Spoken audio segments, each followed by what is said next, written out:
Hello guys, so for today's video, I'm going to show you all my EDC or my everyday carry. So ito yung mga palagi kong dala-dala every time na maalis ako. Hindi sila nawawala sa mga lakad ko. So ito yung mga importanteng item na lagi kong dala sa bawat lakad ko. So unahin natin to, syempre cellphone. Lahat naman tayo lagi natin dala to. So ito pala yung iPhone 15 ang model nito na black Spigen case. Ayan. Ayan. 1 year old pa lang to.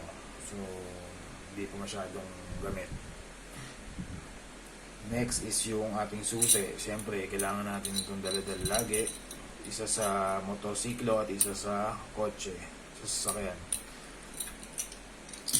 Next is yung aking wallet. Ito yung nabili ko pa sa Greece last 2 years back. So, ayan. Yung mga importanteng cards lang yung laman yan. Lisensya, ID, yung mga importanteng cards na laging dapat dinadala. So, made of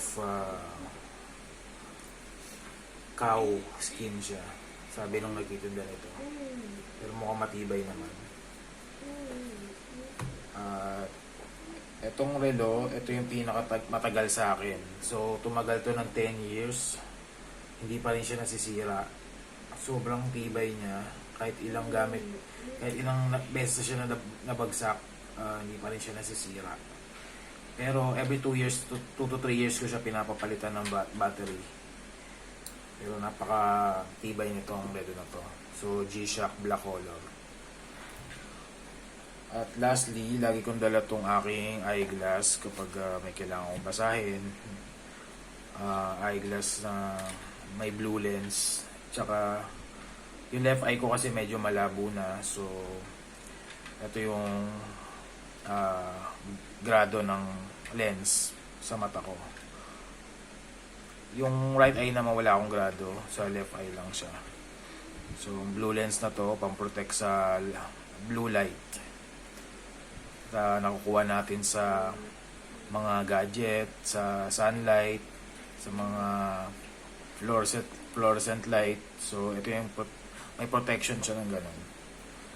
So yan, blue yung frame niya. Yan, made of metal na tong dito sa taas niya.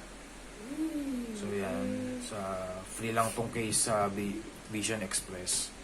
Ito na yung pangpunis, wiper niya. Yan. So yun lang guys yung aking EDC o everyday carry.